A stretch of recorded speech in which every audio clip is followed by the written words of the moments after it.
Nachin, auteba kok shulaan, kok kansa ruheb, likok shulaan, likok pur, rash choshasa ruheb, kamaan utna kielire arin, rash sa ruheb. Hokang unak, hak alep alain, shesh kaba chikamaan, se pursarko.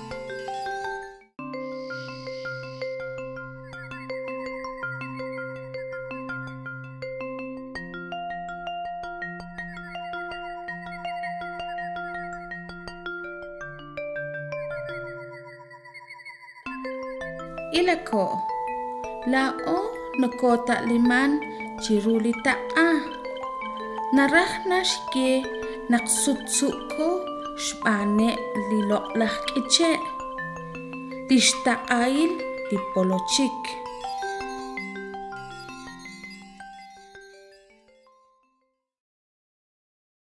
En el nororiente de Guatemala se encuentra el municipio del Estor en Izabal. En este espacio territorial se ubica la comunidad de Serpur-Zarco, conformada por la población maya quechí. Cercano a la comunidad se encuentra el río Polochic, el cual conduce su camino hasta el lago de Izabal y al mar Caribe, lo cual hace que esta región, como muchas otras en el país, tengan un clima apto para la cosecha de diversos frutos de consumo humano. Naranja, limón, maíz y hongos son algunos de los frutos que se cultivan y se cosechan en el Valle del Polochic por las personas de las diversas comunidades asentadas ahí.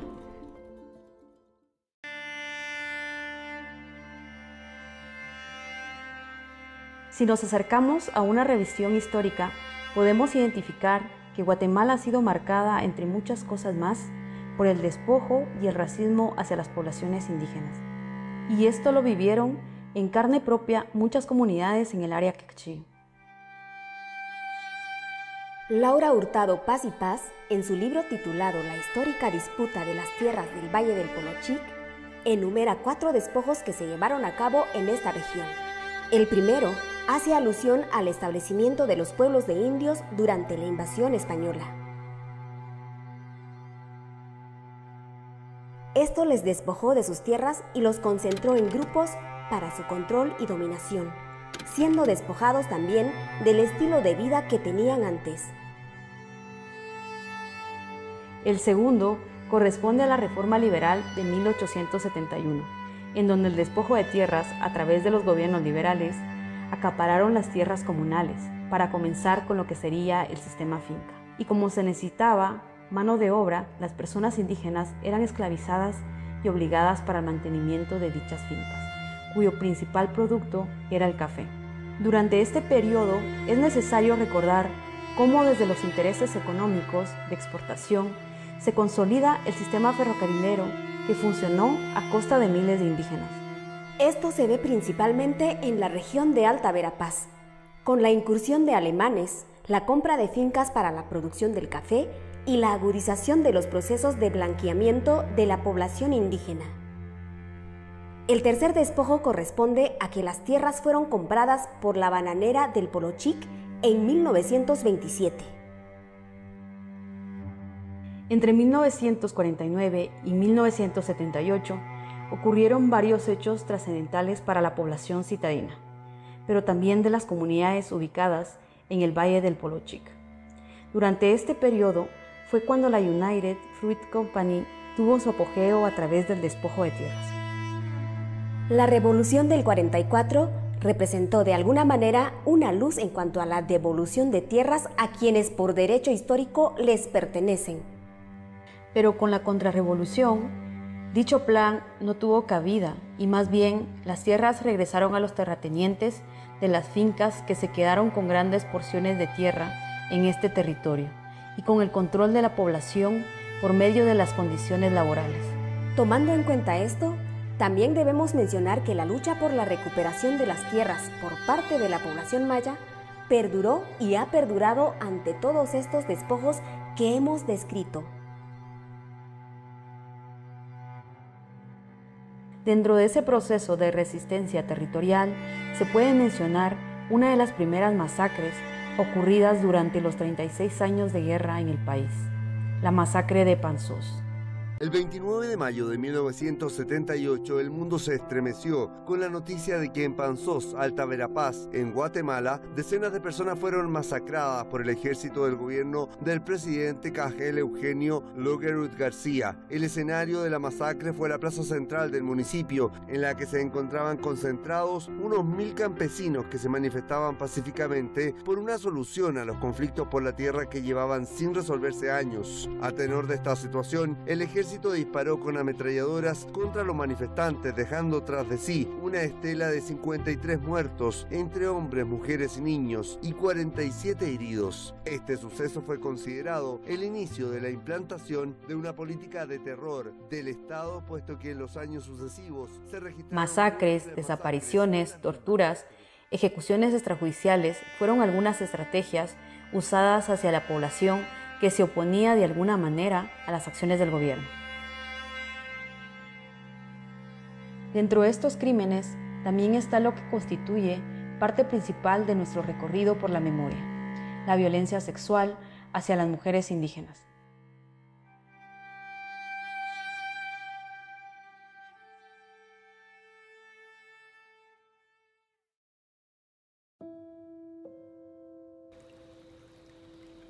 Antes de continuar, es importante resaltar que la memoria no es una, son varias.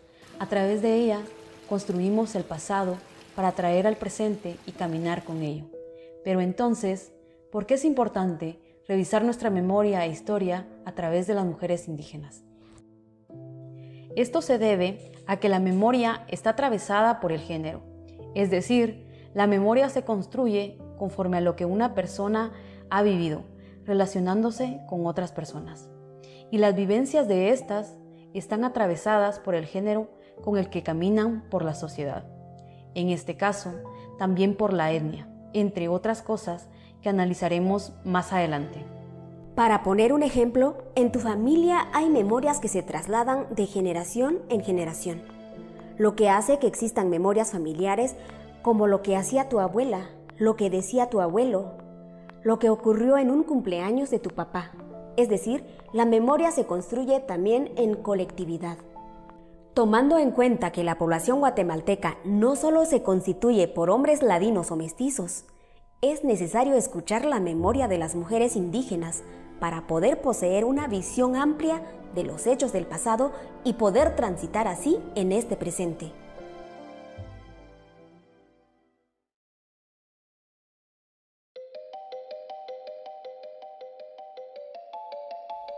De tal forma que nos acercamos a las palabras que, según el libro, silenciaron nuestra historia de la Oficina de Derechos Humanos del Arzobispado de Guatemala, dice en torno a la violencia sexual de mujeres indígenas durante la guerra.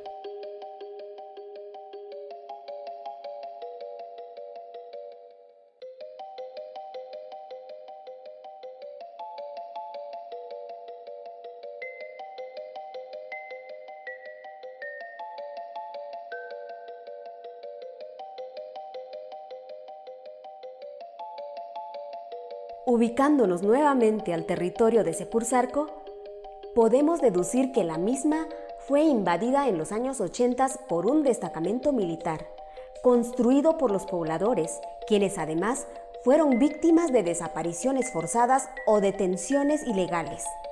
Fue en este lugar en donde mujeres quechís de la comunidad fueron obligadas a la servidumbre y esclavitud sexual por parte de los militares instalados en el destacamento. Y esos turnos consistían en, por un lado, la preparación de alimentos para los militares, y que las mujeres se quejan. En juicios ellas contaron que tenían que trabajar, conseguir dinero para poder comprar lo que tenían que darles de comer a los militares. O sea, era una cuestión, por eso se llama esclavitud, porque ellas tenían que conseguir el dinero, no les daban a ellas el dinero para cocinar, sino ellas tenían que conseguir el maíz, las tortillas, y luego de eso tenían que lavarles la ropa, tenían que hacer limpieza, tenían que hacer todo ahí en el destacamento.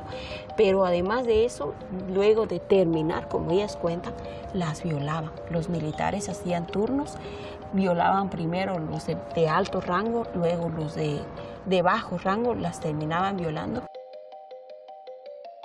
Con la presencia militar en la comunidad, comenzó una ruptura en el tejido social. Es decir, el ejército invadió su territorio para quedarse ahí y destruir a la comunidad. Y no solo a través de la ocupación física y territorial, sino también querían destruir al pueblo en sí mismo por medio de los actos crueles a los que las mujeres embarazadas eran sometidas.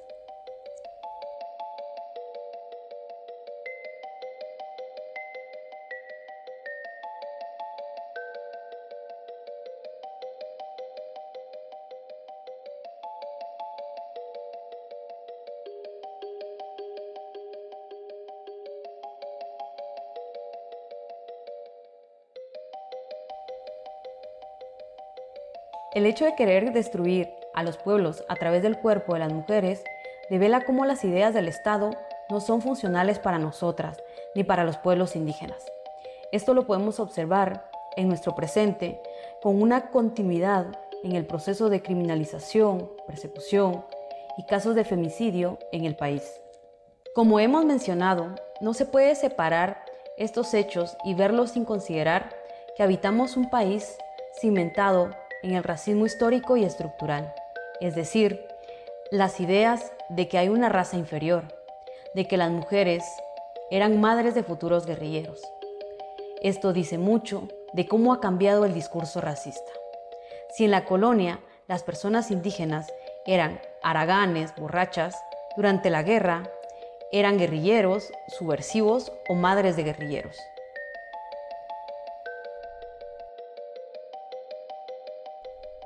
Entonces, las violaciones sexuales hacia las mujeres indígenas fueron actos que tuvieron el propósito de eliminar al grupo étnico quechí, por lo que esto constituye sin duda alguna crímenes de lesa humanidad, genocidio, etnocidio y femigenocidio.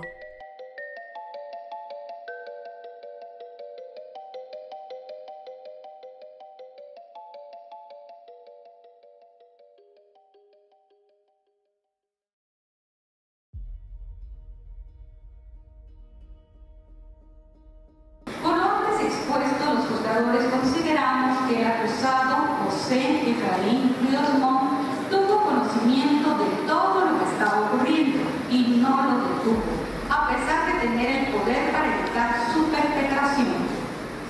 Además de estar enterado de la existencia e implementación de los planes del 82 y el mes 83 y Operación Sofía, los cuales autorizó exterminar a la etnia indígena Ixil durante la Guerra Civil.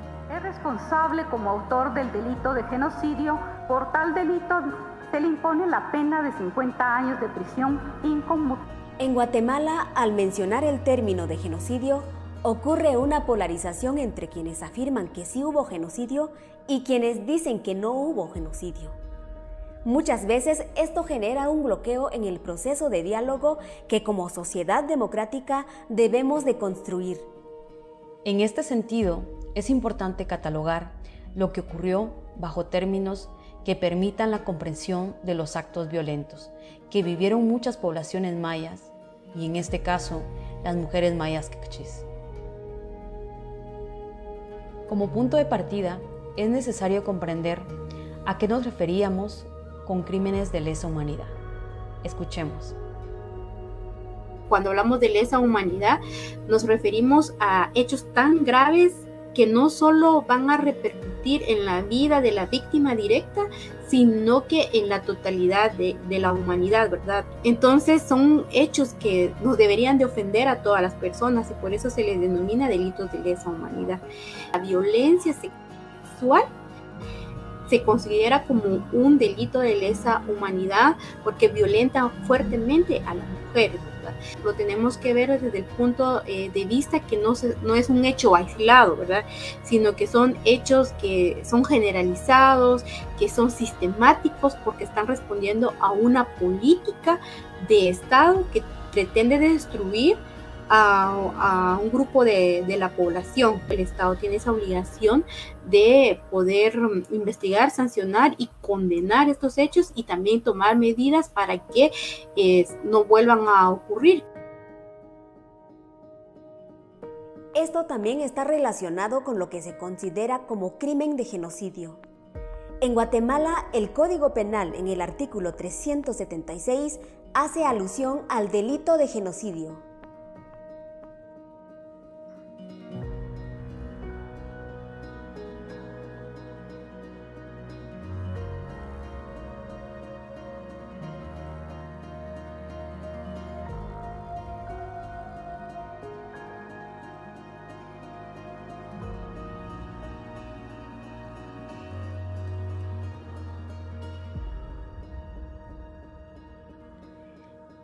Tomando en cuenta esto, surge también los dos últimos términos que permiten nombrar lo ocurrido con las mujeres de Sepur Zarco: etnocidio y femigenocidio. Primero, el etnocidio constituye la destrucción de las formas de vida y cosmovisión de una población en específico, el del grupo étnico quechí. Esto con la finalidad de destruir su comprensión de la vida y de lo que les rodea. En este caso, el etnocidio está comprendido dentro del genocidio, porque mientras el segundo corresponde a una muerte física, el primero se refiere a una muerte espiritual, a la destrucción de las formas de entender la vida.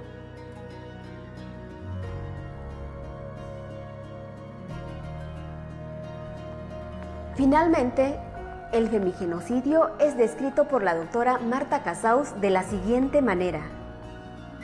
En el caso de las mujeres de Sepur Zarco es muy sorprendente, al igual que en el caso de las mujeres achí, porque racismo y genocidio van de la mano. En primer lugar, porque en el caso de Sepur Zarco solo se violaron sistemáticamente y se llevaron como esclavas sexuales al destacamento solo a mujeres indígenas y solo a las mujeres cuyos maridos habían sido asesinados o desaparecidos.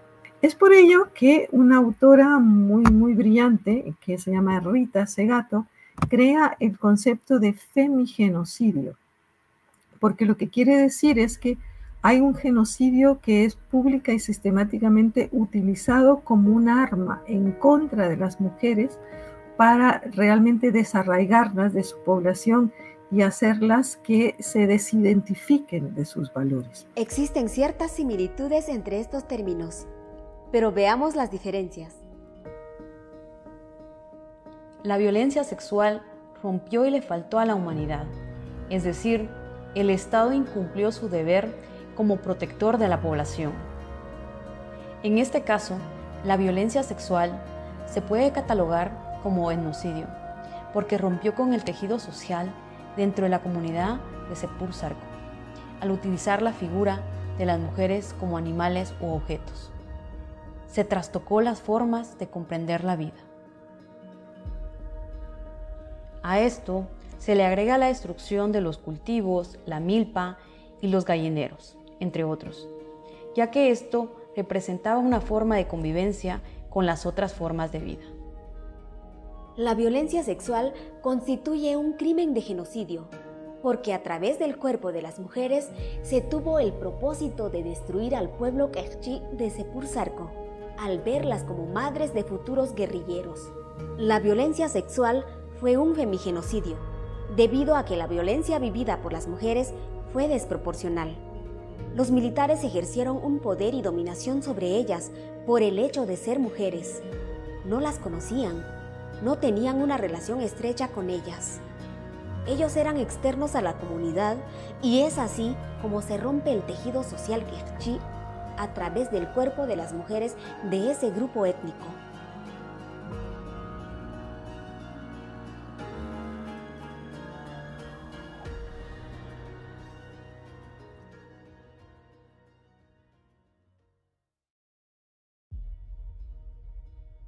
Es necesario recalcar que en el país se tuvo una fusión entre las acciones violentas del ejército con el racismo, como lo hemos mencionado, es decir, el racismo sistemático antes de lo ocurrido. Fue lo que llevó a que el Ejecutivo viera a las poblaciones indígenas como poblaciones a exterminar. Para comprender por qué hablamos de genocidio, es importante saber que Guatemala es uno de los estados donde han ocurrido estos actos. así como los casos de la ex Yugoslavia y Ruanda, han permitido un avance en materia de derechos humanos al sentenciar este tipo de actos genocidas.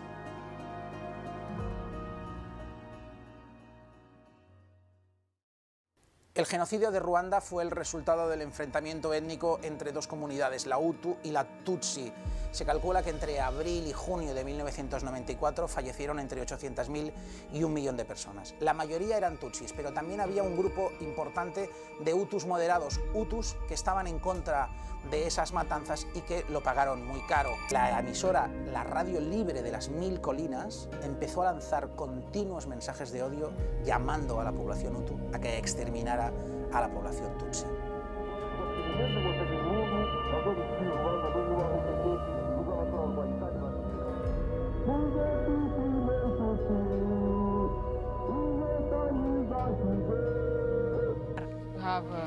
Tenemos los rosarios de las víctimas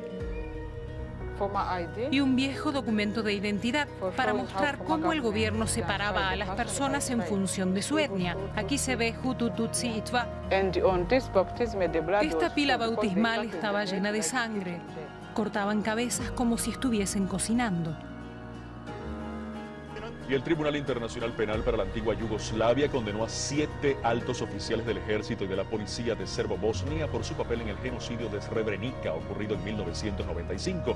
2 líderes del ejército serbo-bosnio fueron sentenciados a cadena perpetua. El conocido como carnicero de Sarajevo fue declarado culpable de genocidio en la masacre de Srebrenica. 5 crímenes de lesa humanidad por persecución, exterminio, asesinato, deportación y actos inhumanos, y 4 crímenes de guerra por asesinato, terror, ataques ilegales a civiles y toma de rehenes.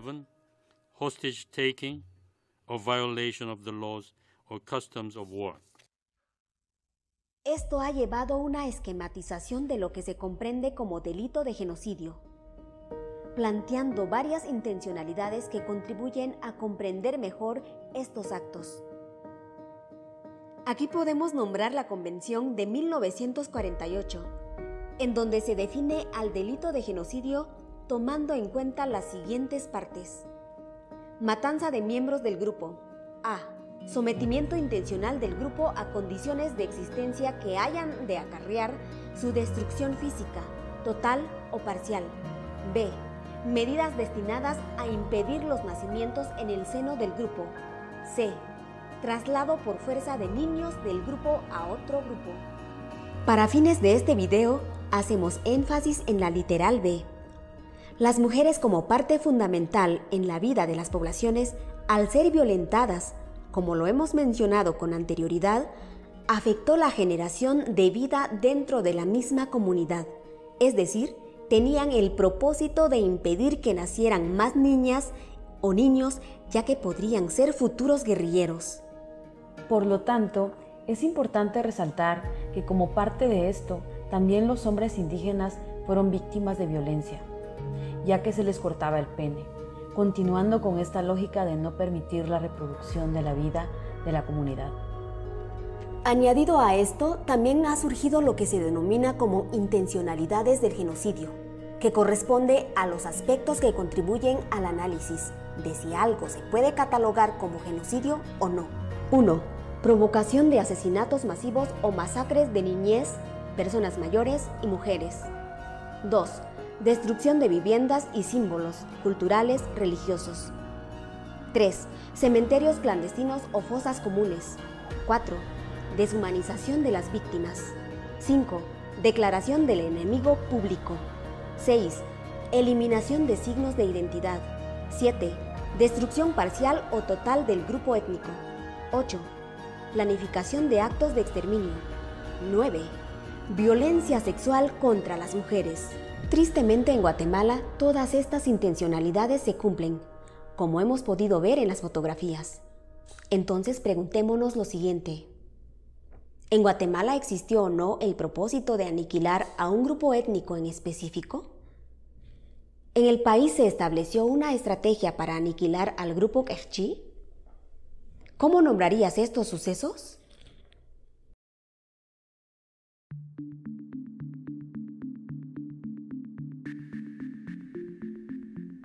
Estos casos de violencia sexual dejan secuelas, tanto psicológicas y físicas, que afectan la vida después de lo ocurrido.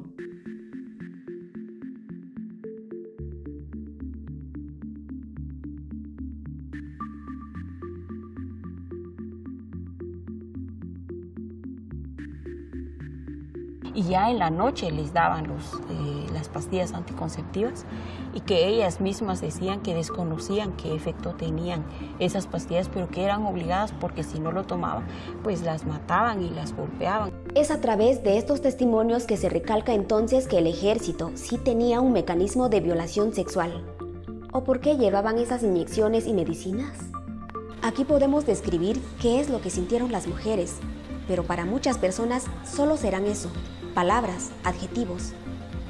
Pero en casos como este, es importante la escucha y reducir nuestros prejuicios para que nuestros oídos comprendan más allá de las palabras. Interpreten sentimientos ocasionados por acciones que atentan contra la integridad de las mujeres.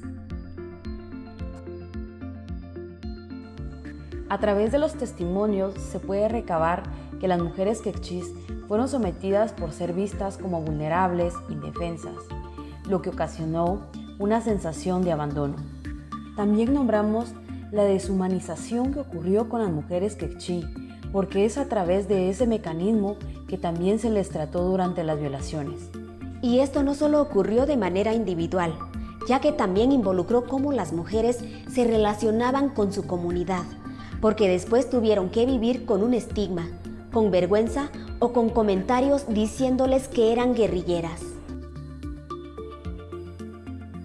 Los problemas que nos causaron ya hace años son muy tristes y dolorosos de recordar.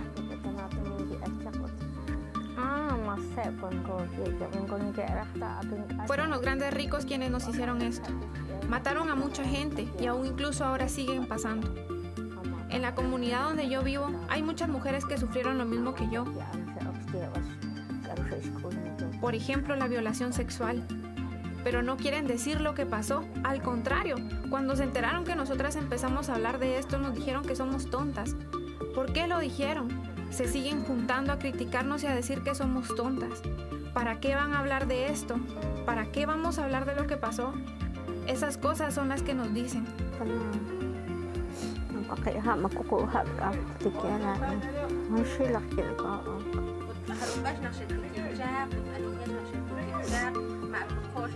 Cuando iniciamos con el grupo, en sí empezamos con 3 mujeres. Hay un señor que se llama Don Arnoldo allá en la comunidad, que nos reunió y nos preguntó qué fue lo que pasó en la guerra. Nosotras le explicamos la situación, la desaparición de nuestros esposos, de nuestras cosas, de cómo quemaron nuestras casas. Y nos preguntó qué es lo que les hicieron a ustedes personalmente, pero no quisimos contarle. Entonces, las 3 mujeres que empezamos nos fuimos a buscar a otras mujeres que sufrieron lo mismo, y cuando estuvimos en grupo con las demás compañeras fue cuando iniciamos a hablar de lo que pasó. Entonces, desde ese momento empezamos a buscar la verdad. Desde ahí inició el camino para encontrar la justicia.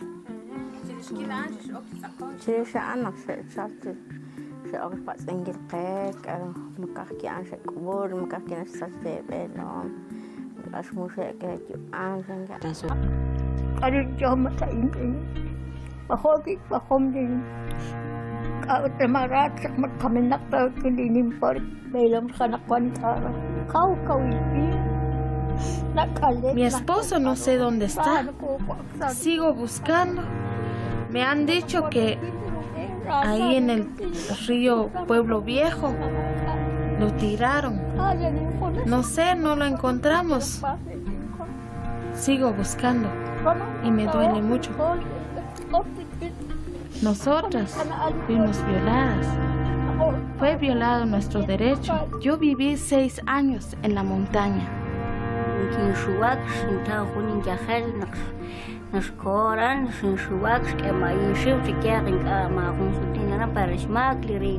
Me duele mucho porque por ir en la montaña, por culpa del militar, perdí mis hijos.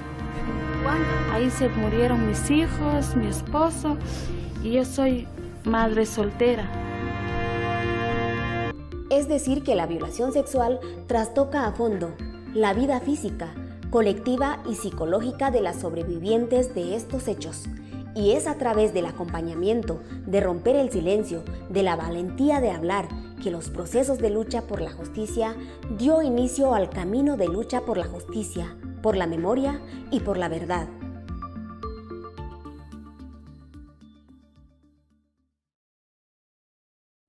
Rosa Tiul, Rosario Shaw, Catalina Caal Rash, Margarita Chu, Magdalena Pop, Candelaria Maas, Vicenta Col, Demesia Yat, Carmen Scholl, María Ba, Felisa Cook, Manuela Ba, Antonia Choc, Cecilia Caal, Matilde Sub.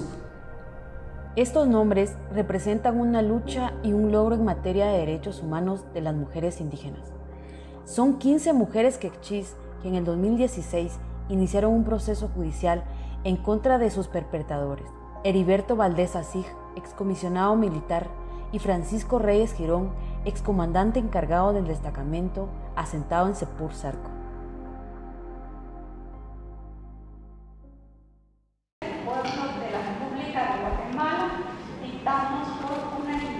Esta sentencia.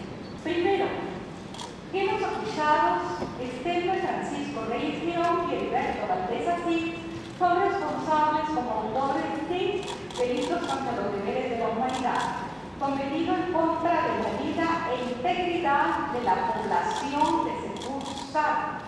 Por tal delito debe imponerse a cada acusado la pena de 30 años de prisión inconmutables.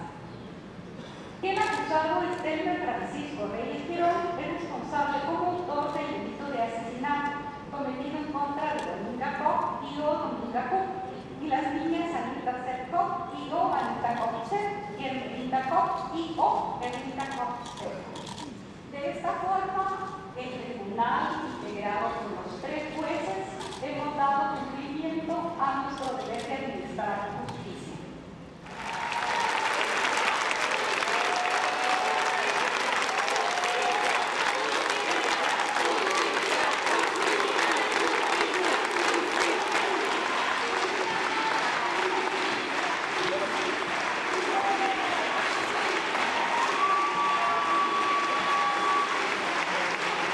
En el caso de la sentencia de Sepur Zarco, esta establece medidas de reparación relacionadas al derecho a la salud, a la educación, medidas de continuidad en la investigación por los esposos desaparecidos y en otras medidas que tienen que ver con la dignificación de esta lucha que llevaron las mujeres.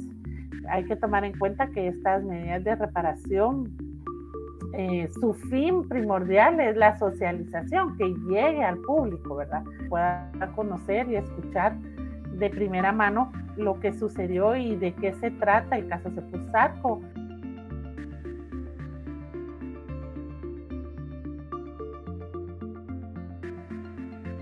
De todas estas medidas de reparación digna, a 6 años de la sentencia, ¿cuántas se han cumplido? Lo que sucede es que el derecho penal guatemalteco pues no está preparado o no tiene las condiciones tanto normativas como procesales para ejecutar esa sentencia de reparación. Hacer efectiva estas medidas de reparación pues vemos que no es prioridad de este gobierno.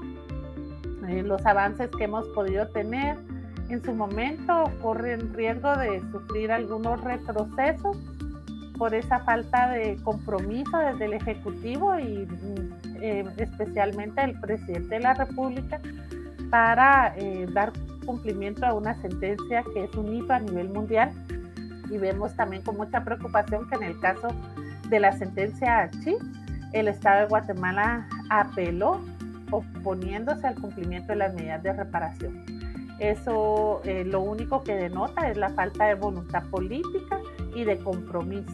Relacionado a esto, vemos que el Estado no se interesa por reparar dignamente a las mujeres y su comunidad, sino que también continúa el despojo para el territorio quechí. Es decir, que para este Estado, la memoria y la historia no son funcionales. Las imágenes mostradas no son de hace 50 años, son de hace unas semanas y meses. Entonces, ¿podemos decir que el ejército reconoció su falta a la humanidad? Para eso es importante conocer nuestras memorias, porque permiten analizar el presente y ver de qué manera mejorarlo. No es casualidad que el territorio quechí continúe siendo despojado. Es algo histórico, que se conecta directamente con lo ocurrido en la comunidad de Sepúr-Zarco. A todo esto, es importante resaltar que durante el año 2021 se inauguró el sitio de memoria de Sepúr-Zarco, en el Estorizabal. El sitio está conformado por un osario, un espacio para ceremonias mayas y el monumento en sí. Estos sitios son importantes porque brindan un espacio físico para la transmisión de la memoria, el reencuentro con ella para no olvidar lo ocurrido con las mujeres, sus familias y la comunidad.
El caso de Sepúr-Zarco fue el segundo en donde la participación de mujeres mayas tuvo relevancia y protagonismo. Sin duda alguna, es un precedente importante dentro de la lucha por los derechos humanos. Y así como el caso de Sepúr-Zarco, también es importante mencionar los casos del genocidio Ixil y el caso reciente de las mujeres Achí. La sentencia por genocidio en el caso del pueblo Ixil muestra cómo de alguna forma en Guatemala se tuvo el propósito de exterminar a esa comunidad. El caso de las mujeres Achí está relacionado con el de las abuelas de Sepúr-Zarco. De alguna manera es una prueba más de que el cuerpo de las mujeres fue utilizado para eliminar y dañar a un pueblo en específico. Sin embargo, a meses de dictada la sentencia, se ha tenido interpelaciones por parte de los sentenciados hacia el fallo que realizó el tribunal. ¿A qué nos lleva esto? A que el Estado de Guatemala tiene mucho por hacer en materia de reparación y resarcimiento hacia las y los sobrevivientes de los crímenes durante el conflicto armado interno. Porque lograr una sentencia es un paso más y muy importante, pero también lo que viene después de ella. En estos casos, siempre es necesario analizarlo junto con lo que ocurrió simultáneamente a los hechos de violación sexual, como los desplazamientos que hubo a causa de la violencia en las comunidades. También ocurrieron violaciones a derechos humanos contra la infancia. Hubo masacres en donde niños y niñas fueron asesinados, como el caso de Río Negro en Rabinal. El hecho de que el ejército quemara la milpa, la prohibición de realizar expresiones de cada pueblo, también nos dice algo, que se necesitaba destruir las formas de comprender la vida para acabar con la vida física. Y también permite comprender en cómo la búsqueda de los y las desaparecidas fue una puerta para buscar justicia propia. En la búsqueda de sus esposos, las mujeres tuvieron el espacio para denunciar lo que les ocurrió. Todo esto contribuye a que la lucha por la justicia sea integradora y digna, que de alguna manera tome en cuenta todo lo ocurrido para exponer que durante el conflicto armado interno hubo un propósito de destruir otras formas de vida, la vida de la población maya.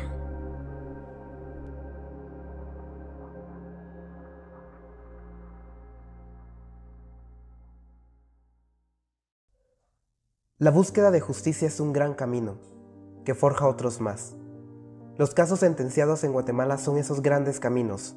Son importantes para el derecho a la verdad y a la justicia que tienen todas aquellas personas que por atroces motivos, su cuerpo, su comunidad, sintió el dolor. Y en algunos casos, ese dolor persiste, aun cuando la paz se haya firmado. Es por eso que la memoria contribuye a ver críticamente los hechos presentes y exigirle a un Estado que no cometa lo que hizo años atrás. Aunque parece que el Estado no tiene ni guarda la memoria ni la historia del pueblo, sino que le da importancia a su memoria y a su historia oficial. Entre ese pacto de silencio y de no recordar, surgen espacios en donde los destellos de luz comienzan a vislumbrar el camino. Y eso es lo que las mujeres Ekchi de Sepur Sarco hicieron, como lo han hecho y lo están haciendo otras memorias más.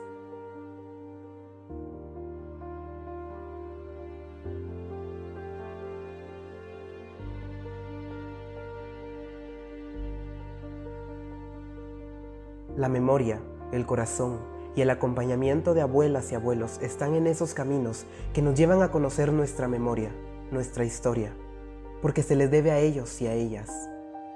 La memoria también es una responsabilidad que como personas debemos de tomar para poder emprender ese camino. Sirva este video como un espacio de acceso a la memoria, a la verdad de las mujeres mayas, a la memoria de aquellos y aquellas que no están y que se siguen buscando, a la memoria de aquella niñez maltratada y asesinada, a la verdad y a la memoria de cada corazón lastimado. Y es a través de espacios y sitios de memoria que nos acercamos a quienes no están físicamente, pero sí en el sentir. Las abuelas de Sepur Sarco son ejemplo de lucha y de fortaleza, porque entre todas lograron que su verdad sea escuchada, que su memoria sea recordada a través del tiempo y del espacio.